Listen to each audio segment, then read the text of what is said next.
Agora eu quero trazer um fato terrível, terrível. O Beraldo, inclusive, chegou a mencionar, os nossos comentaristas.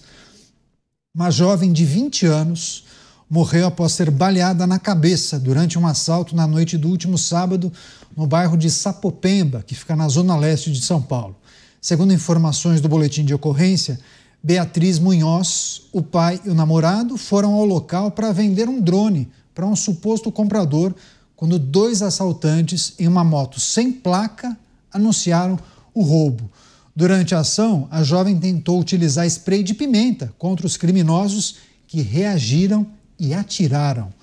Nas redes sociais, o pai de Beatriz lamentou a morte da filha e fez um apelo às autoridades, afirmando que esse tipo de crime não pode acontecer com ninguém e pedindo que o governo tire as armas das mãos dos criminosos.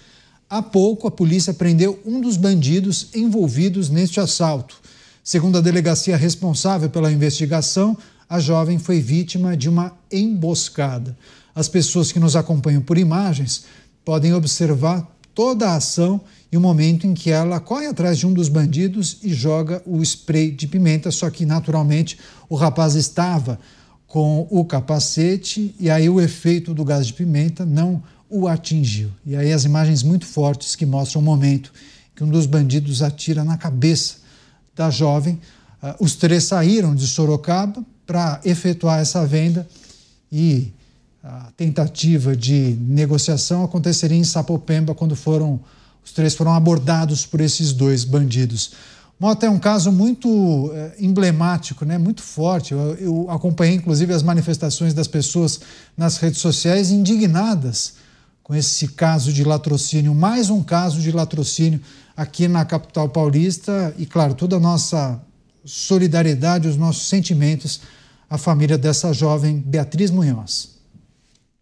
Infelizmente, essa é a rotina no Brasil, Canhato. São mais de 100 pessoas assassinadas todos os dias no Brasil. Ontem foi essa jovem em São Paulo, anteontem foi uma jovem no Rio de Janeiro. Qual será o destino desses assassinos quando eles forem presos? O Estado vai gastar muito dinheiro para investigar, processar, condenar esses criminosos. Em pouco tempo, eles estarão de volta às ruas. O exemplo que eu sempre dou é o dos assassinos de Tim Lopes. Tim Lopes foi um jornalista que foi sequestrado, levado para uma comunidade no Rio de Janeiro. Ele foi torturado, teve os olhos queimados com cigarro, depois teve uma espada ultrapassada no corpo, enquanto ele ainda estava vivo, foi morto. Seu corpo foi queimado no forno de micro-ondas, naqueles pneus. Um dos assassinos, 5 anos depois do crime, progrediu para o regime semiaberto e fugiu. O outro, 2 anos depois, fez a mesma coisa.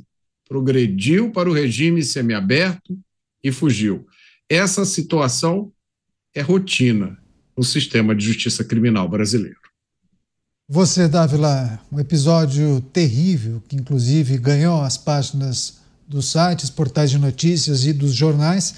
Jovem assassinada, ela estava ao lado do pai e do namorado na tentativa de vender um drone, possivelmente foi vítima de uma emboscada, de um golpe que culminou no assassinato dela, Dávila.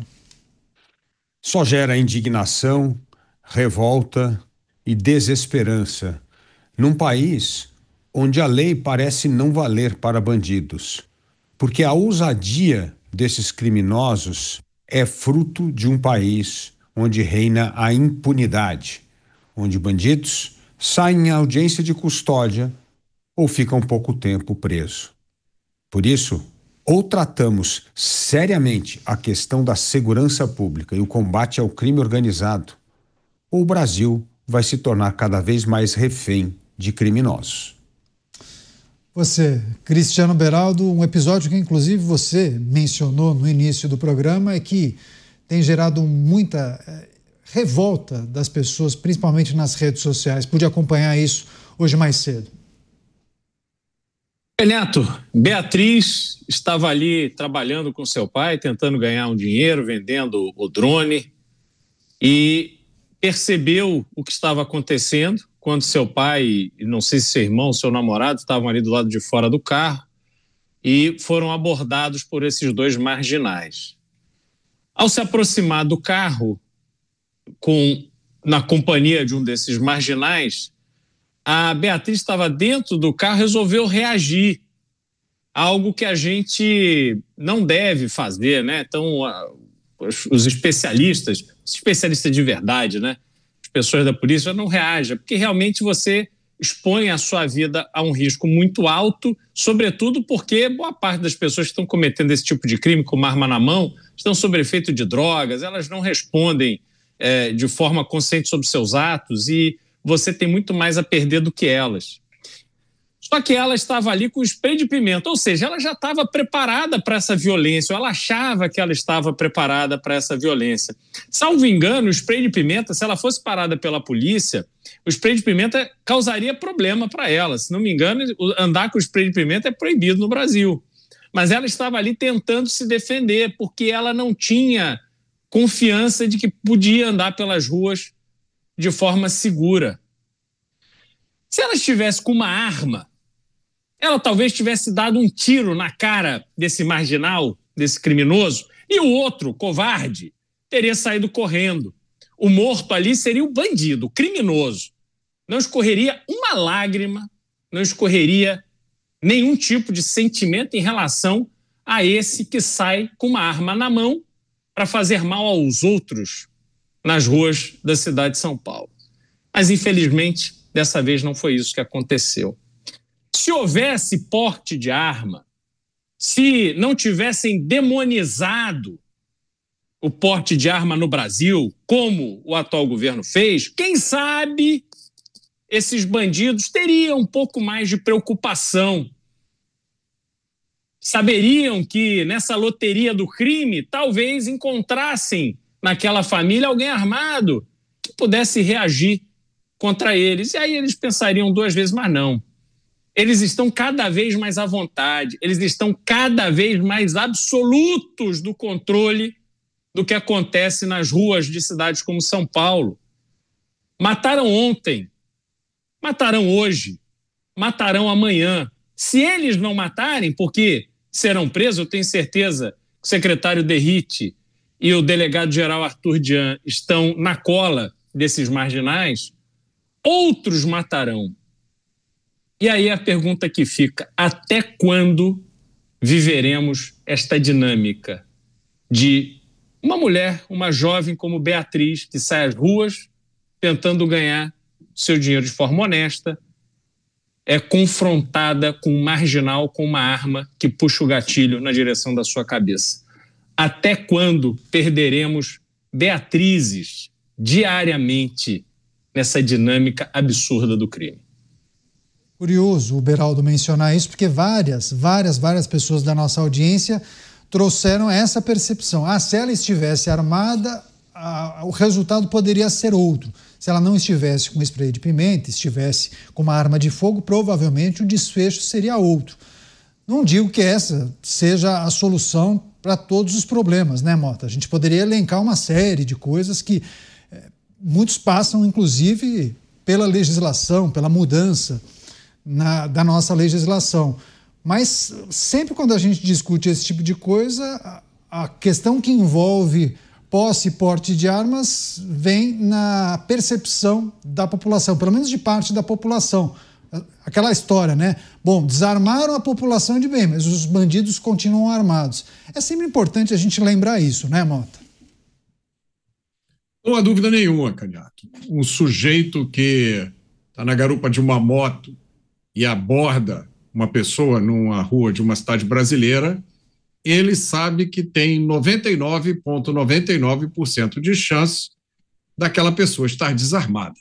Então ele vai com a tranquilidade. A gente já teve episódio aqui no Rio de Janeiro de um restaurante na Barra da Tijuca, um sábado à noite, restaurante lotado, mais de 100 pessoas, e 2 criminosos, um deles armado, assaltaram o restaurante inteiro, na maior tranquilidade, com a certeza de que a probabilidade de haver qualquer tipo de reação efetiva é muito pequena.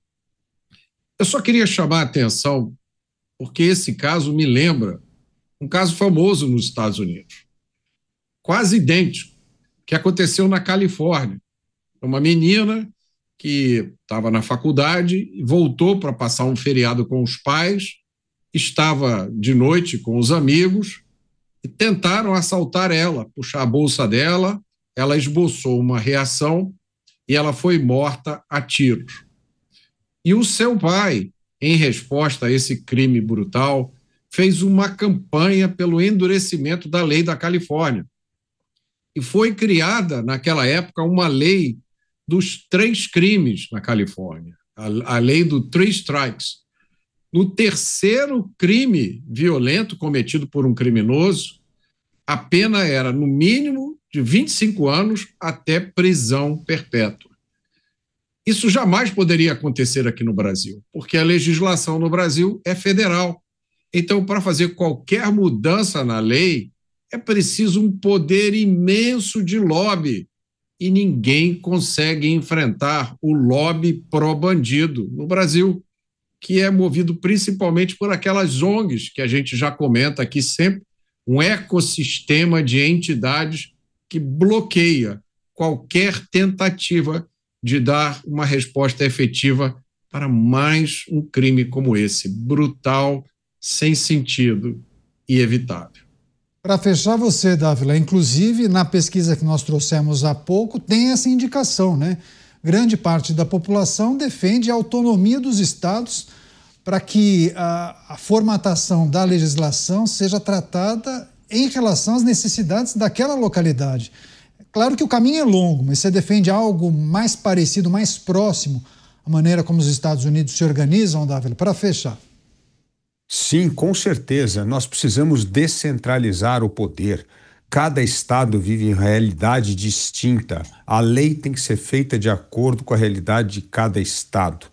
Isso é o que faz com que o federalismo seja um laboratório extraordinário para se testar políticas públicas. E aí, quando dá certo, ela é replicada em demais estados. Quando dá errado, o efeito se torna local e não nacional. Agora, o Brasil, com essa mania de centralização de políticas públicas, tomando decisões nacionais, com realidades tão distintas nos estados, só faz com que o número de legislações fracassadas e políticas públicas que não funcionam sempre é muito maior daquelas que dão certo.